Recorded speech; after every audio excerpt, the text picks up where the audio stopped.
9 nelayan yang merupakan awak kapal motor Sumber Karisma asal Belawan, Sumatera Utara diselamatkan personel TNI Angkatan Laut bersama nelayan setelah kapal yang mereka tumpangi ditabrak oleh kapal tanker di perairan Selat Malaka.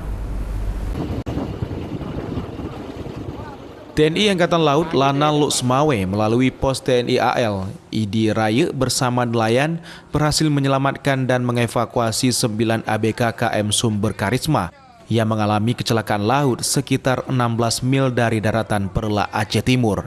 Kecelakaan kapal tersebut terjadi di titik 16 mil dari Pelabuhan Perikanan Nusantara PPNI di Kabupaten Aceh Timur dan bertabrakan dengan kapal tanker. Pasca kecelakaan, 9 nelayan terombang-ambing di laut sebelum mendapatkan pertolongan dari Lanal Luxmawe dan nelayan. 9 ABK berhasil dievakuasi ke kapal nelayan ID dan Perla, Kabupaten Aceh Timur, ke pos Angkatan Laut ID Raya di Komplek PPN ID. Dan pos AL Lanal ID Raya Letda Laut E Mustamin mengatakan para ABK yang mengalami kecelakaan dievakuasi menggunakan kapal nelayan karena kapal patroli pos Angkatan Laut ID Raya beresiko menghadapi ketinggian ombak dengan jauh sekitar 16 mil. Pada pukul 05.00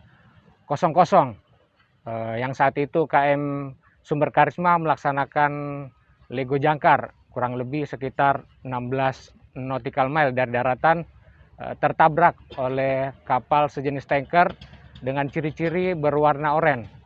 Kemudian ABK saat itu start mesin dan bergerak menuju daratan terdekat dengan kecepatan 7 knot.